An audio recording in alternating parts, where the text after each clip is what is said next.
Right, good afternoon, everybody. Last talk of the day, so I'll try and keep it short and sweet. I like to keep these pretty open, and we don't have to read everything off the screen. And we all know what TikTok is, but just here to give you some insights into the platform.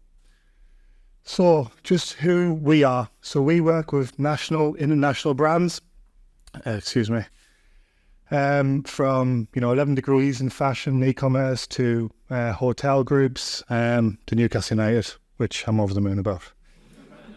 If you can't tell, you'll see me in the bar later on, so if you want any more insights on TikTok, buy me a beer. We'll have a big crack. You can probably hear I'm a little bit unwell, so just bear with us today. It's not COVID as well.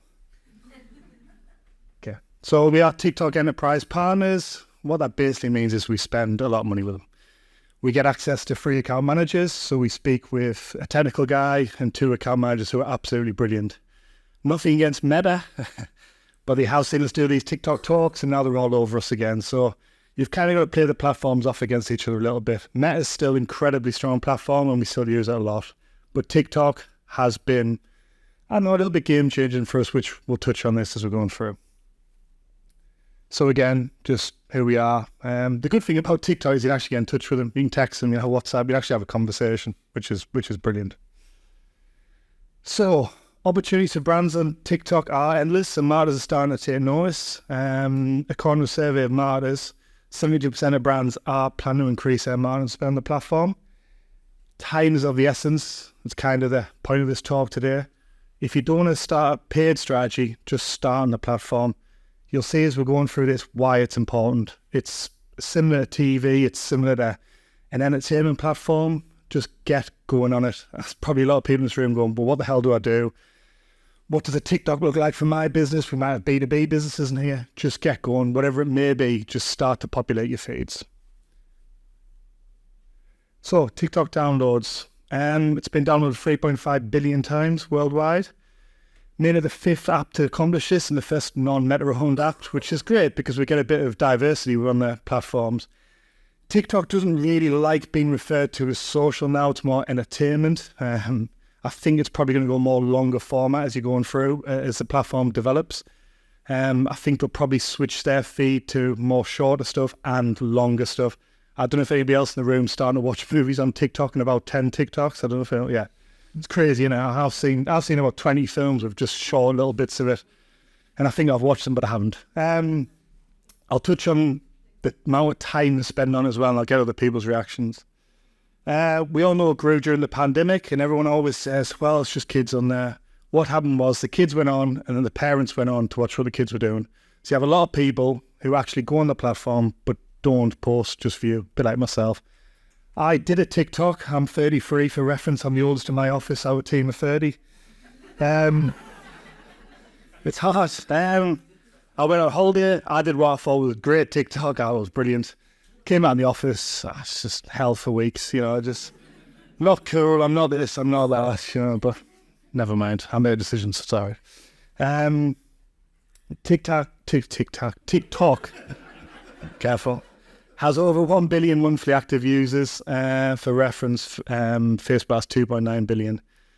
Interesting fact, it would actually have more, but it's separated in China because of Donald Trump's words. So it has about 500 million in China. It's called a completely different thing in China. I'm not going to try and pronounce it because it wouldn't sound great. But basically, the data now stored through a separate data warehouse. I think it's in Norway.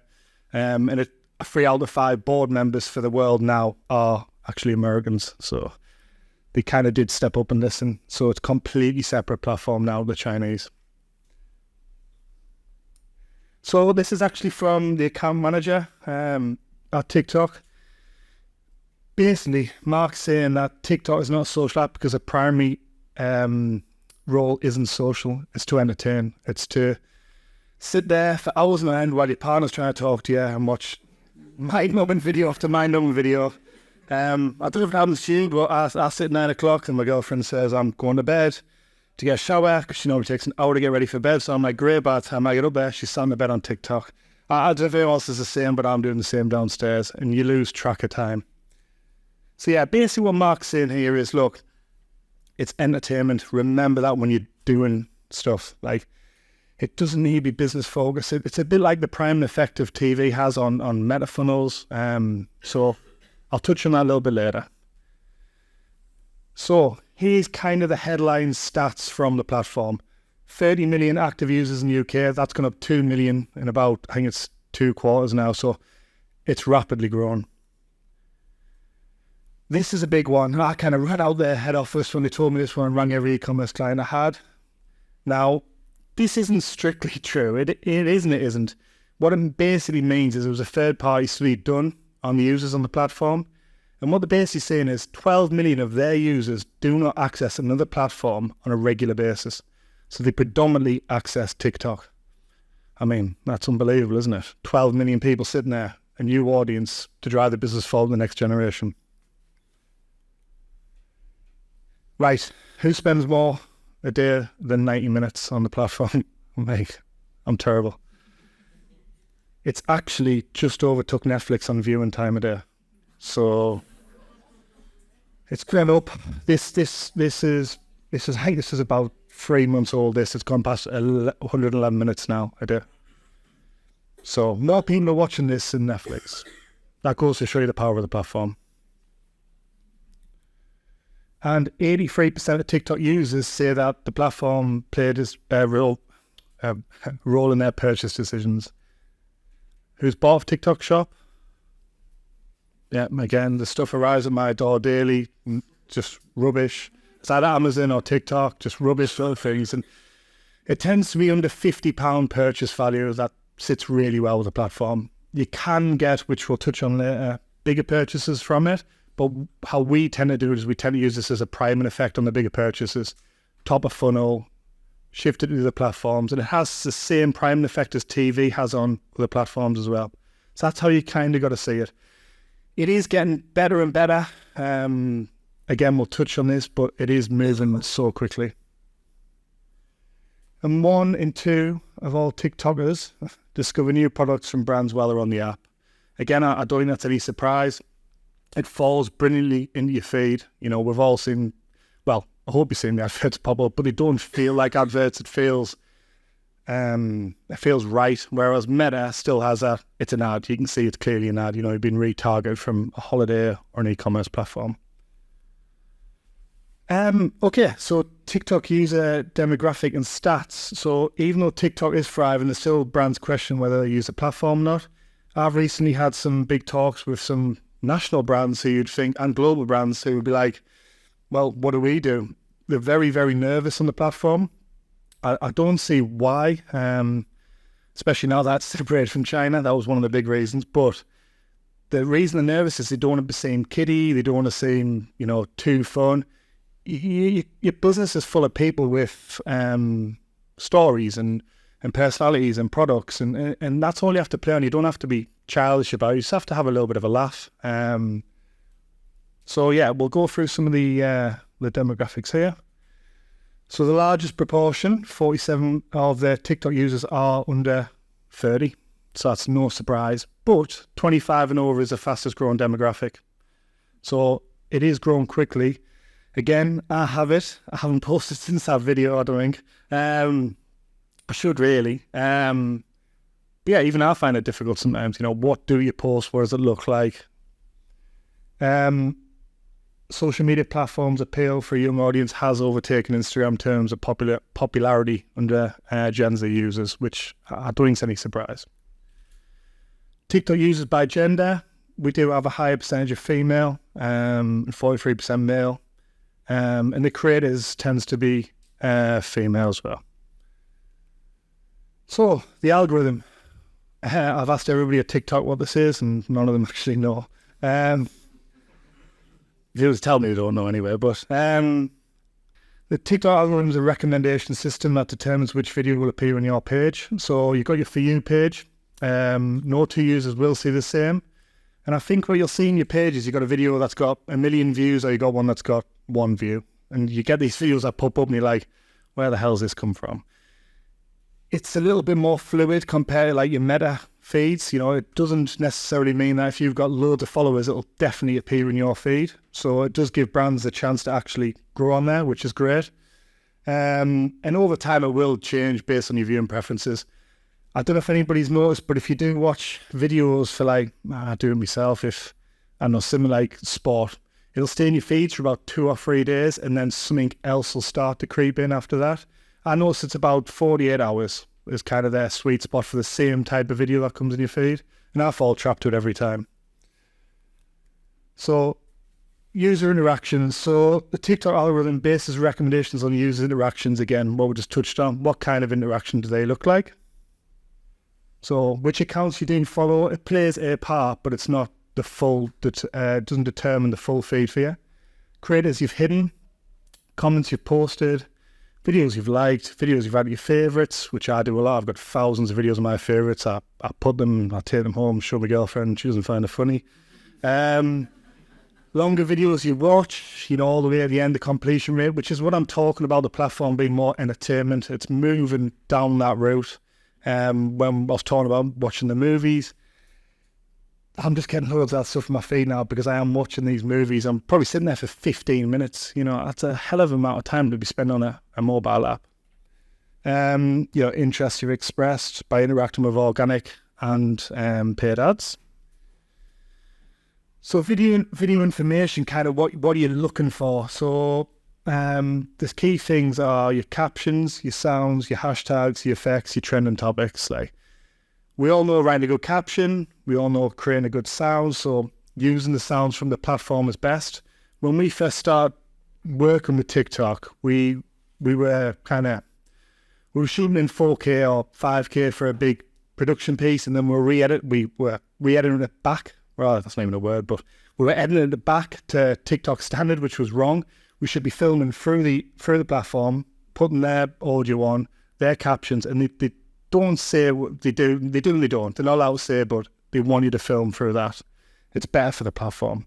It keeps it raw, it keeps it real, and it keeps it organic. Trending topics, again, this is one that comes up all the time. Do I have to jump on trending topics? No, if it's not right for your brand, don't do it. Not every trending topic's going to be great for your brand, but if it is right for your brand, yeah, do it. It's as simple as that. So, follower count and likes. So, the good news is that the TikTok algorithm does not base recommendations on follower count as much as your meta platforms do. More accounts with more followers will get a little bit more because you're actively looking at that stuff, but it doesn't really determine it too much. So, don't worry about that. For example, on our platform, we've got on our TikTok, we've got videos that get between 1 and 3,000 views. And we had one that we did with the girls in the Uggs. I don't know if anyone's seen it in the office. Every girl in my office wears Uggs, and we did one. 4.9 million views later, Ugg commented on this. I commented back. I didn't get a reply. After that, then the next video got 200 views. So it doesn't necessarily mean that once you go viral, you'll stay there. But again, that one video got all my likes up, got some of my followers up, so we're off to a good start now. And that's what I mean with brands. Just get going. You never know what's going to fall in that feed.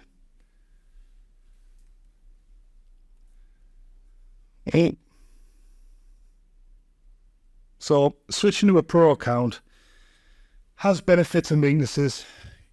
In a pro account, you then got to use non-copyrighted music. So I'm saying that loosely. It depends what size brand you are. If you feel so you can get away with it, do it. I was with DFDS the other week, and they had a team of 20 lawyers looking at all the terms and conditions. And TikTok were like, they're not going to change. And they were like, all the music has to be passed. I'm like, that's different for you guys. But if you're an emerging e-commerce business, you want to take a bit of a risk, I think you'll get away with it. That's my honest opinion. The cleanest, the pro account does give you access to your insights, your metrics, everything you do need. So you do need it. But just run that risk accordingly. If you feel as though it's worth the risk, take it. This is a big one. Find your subculture. So, what do I mean by that? Within your business, you'll have something that's really unique to you, or that, there's a little bit of humor in your business or something like that. Find it, tap into it, and really push forward with it. Once you start to find that, you'll start to find a reason for doing your videos time and time again, because you don't want to be sitting there going, right, what we're going to make today? That's not the basis of TikTok. It should be what we're good at, What can the videos tell about our business, and how do we strategize that?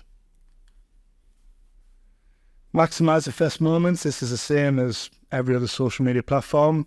We need to engage them quickly.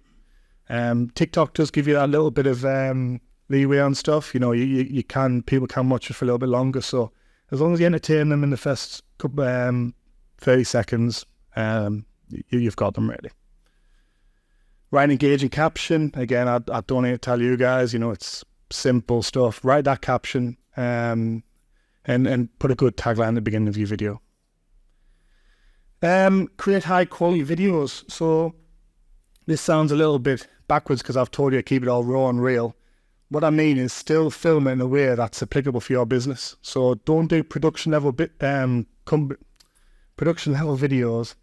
Make the videos still raw and real, but have a lot of time and effort spent into them. Really go to town on them because it is representing your business at the end of the day. And use the right hashtag. Again, I know Instagram's gone back on hashtags at the moment. It's changing that route, but on TikTok it's still applicable, so still use them. Use trending sounds and music. And again, if it's applicable for your business, you don't want to be chucking a trending sound on a really poor video that doesn't speak volumes about your business. Don't just do it. Keep it light, keep it fun. But if you feel one's right for you, go ahead and do it. Right, so how did we make it work for our clients? So this is probably where you'll see a little bit. So Diamond White Aligners, we were spending a lot on Meta, and have you had it? Oh, great. Oh, great, there you go. Excellent. From which advert? TikTok? What we noticed was we were burning out on Meta quite a bit. So we took 10 grand spend off our prospecting in the Meta funnel and we shifted it to TikTok. What we found was it had a massive priming effect on the rest of the Meta ads. So if you look, we took the spend off. Meta clicks actually they actually increased a little bit. The revenue increased dramatically. The customer signups increased dramatically because what we found was the TikTok audience was warmer. So the top of funnel, they clicked on it, they went to our sales funnel, which is offline. If they didn't convert, the Meta ads on middle of funnel and bottom of funnel swept them back up. So then we had them adverts to redirect them back. So actually, it was a really nice way of positioning it. This has changed a lot. This was a while ago now, but it has changed a lot. Again, this is over the total time we've been using TikTok with it. It's proved excellent for us. Now, this is a product that can range from 1,500 to 2,000, something. I can't remember the exact price, but this was a longer funnel. It's a 30-day funnel. So we do get 28 days off TikTok in terms of our attribution window, but we still have to look at it holistically. And holistically, we found that there was a massive shift in the way we were able to sell to clients. Again, just me from Downlights. How are we utilising it? So to reach and engage with new audiences, that wouldn't be possible on other platforms, which is the 12 million. To engage and build relationships with new users. To drive traffic. Traffic is so cheap on the platform compared to any other platform, I would say. Your video, if you're spending something like £3,000, you'd be expecting a couple of million views, which is unbelievable. Yes, it might not be the exact traffic you want, but then your meta funnel should be able to take care of that for you. Running shopping campaigns through TikTok Shop, which is proven better and better now. So get one set up. And increase brand awareness, so the TV commercial aspect to it. It has a massive priming effect. So people see it, they trust your brand, and then they see it through other platforms. So kind of think of it like TV. And again, how it works in the ecosystem, the media mix. I think the biggest one from there gives you the ability to share different and more entertaining content. Just have fun with it. It's not a scary platform. It's great. We all like it. We all use it. Tap into it for your business. And to conclude, because I see Judy's looking at me, so to conclude, TikTok is a serious player. You can't get away from it. I hope them headline stats kind of showed that to you. We believe what the brand's achieved in 3 years is what Meta took 7 or 8 years to achieve. They're really, really going for it. anything specifically you want to talk about paid, our paid team will be happy to talk to you about. But I think the biggest takeaway from today is treat like an entertainment platform, not like a social platform. Don't try and suck the fun out of it, try and inject the fun into it. Apologies for me, I'm a little bit unwell, so if I stumbled a few times, apologies. But thank you for your time and enjoy the conference.